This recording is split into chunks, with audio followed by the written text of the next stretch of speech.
As far as I'm concerned, there is one quite major problem with Casey Neistat's filmmaking and storytelling course, but there are a lot of positives as well. So I worked through Casey's filmmaking course in January through into February, and I worked through the modules, and there were 2 films that we had to make as part of that. As a filmmaker, I thought it was a really useful course, and there were some major positives I took from it, but as I mentioned, there were some negatives as well, and there is one main one that I'll discuss a little bit later on. But first, let's discuss the positives. So one of the best things for me as a filmmaker was it was good to see in that much detail into the creative mind of another video creator. You could see his thought process around creating videos. You could see his creative thinking, his problem solving, and it was really refreshing to see him making mistakes that I've often made on shoots myself. It was refreshing to see him getting stuck and not knowing what the next step in making his video is going to be.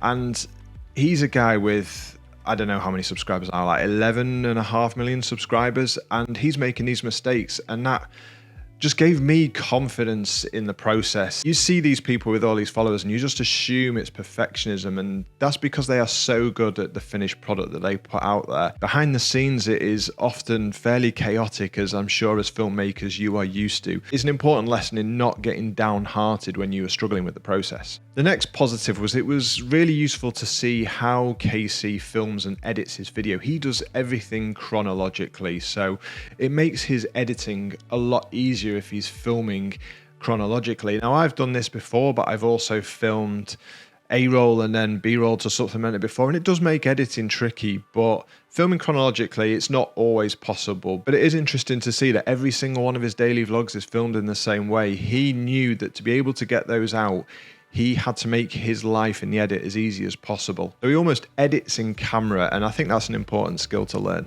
The third real positive I took from it was being able to see that you can make a video from almost any idea. And the idea isn't even that important. You can take most things and create an interesting story around them and make them into a compelling film. There is interest just absolutely everywhere, and if we can work out how to tell a story about that in the best way possible, that is how we'll make good videos. And the fourth main positive I took from it, although it's a little bit late for me because I own quite a lot of gear already, but it is that the gear isn't all that important. For the first video he made in this, all he used was an iPhone, nothing else, no microphone, no tripod, nothing. He just used an iPhone to make the video, and it just goes to show that it's all about the story and all about how you capture it rather than what you capture it with. So I'm going to try and focus less on what I use and just try and use my gear more creatively and just make sure accessibility and getting the shot is forefront in my mind rather than what I'm using to do that. If you're creative enough and you're willing to put the work in, you can tell amazing stories with any piece of camera equipment you can get your hands on.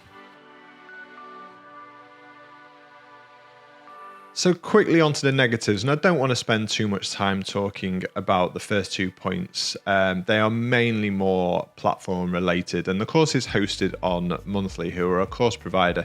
So my first major gripe with it was the peer groups. So you put in peer groups with 20 to 30 other filmmakers who are sitting the course. Now, when you first log into the platform before you start the course, it asks you for information about your level of experience and stuff. And I really wish they had used this to kind of almost grade the peer groups and put people at a similar skill level together so that they could learn from each other. Now, I realize for the complete beginners in this kind of thing, it's very useful to be able to pick the brains of someone who's done it before. But the other way around, it's nowhere near as valuable for the more experienced people. So I think being able to group the more experienced people together so they could bounce ideas and constructive criticisms off each other would really improve how those peer groups work. And whilst I'm on the topic as well, the engagement in the group I was in was so low. I tried to engage on as many as possible and it just wasn't reciprocated. So I don't really feel like I gained anything from being in that peer group. I didn't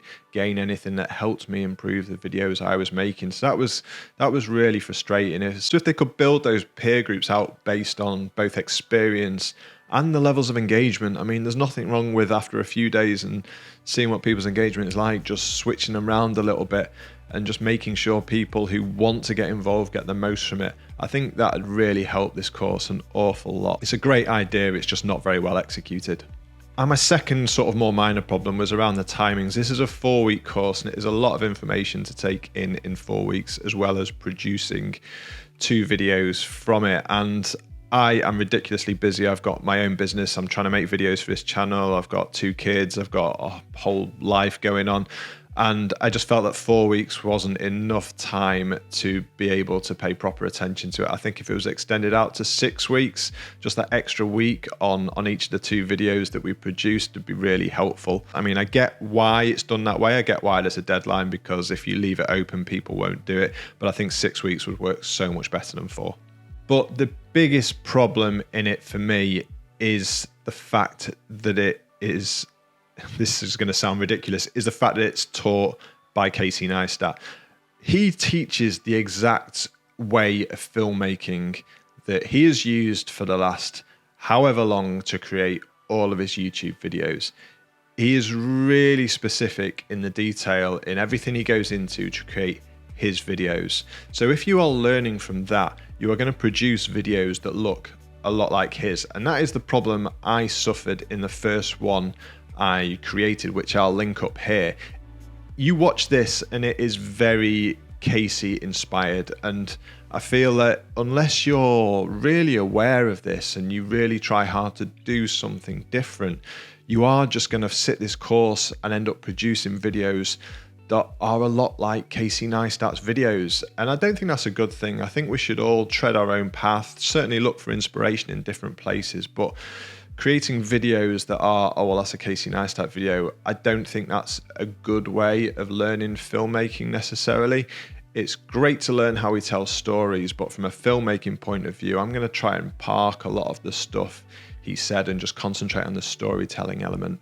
So I think calling it a filmmaking course is absolutely right, because he does teach that. But like I say, you are just going to get videos that look a lot like Casey's, but obviously you're not Casey, so they won't be as good as his. And that's not Casey's fault. He's just teaching what he knows. I think the onus needs to be put on the creator to step away from that and to be inspired, but do something a little bit different. So would I recommend the course? Well, absolutely, yes. I have learned so much from a storytelling element, and I've also taken away so much in kind of the ideas generation thing. I've often overthought ideas so much, and you only need something simple to be able to create a really compelling story around it. And I've got a lot of confidence from the fact that all creators make mistakes, especially absolutely massive creators like Casey. All I'd say is that you stay true to yourself and you are creating videos that are individually yours. Thanks for watching.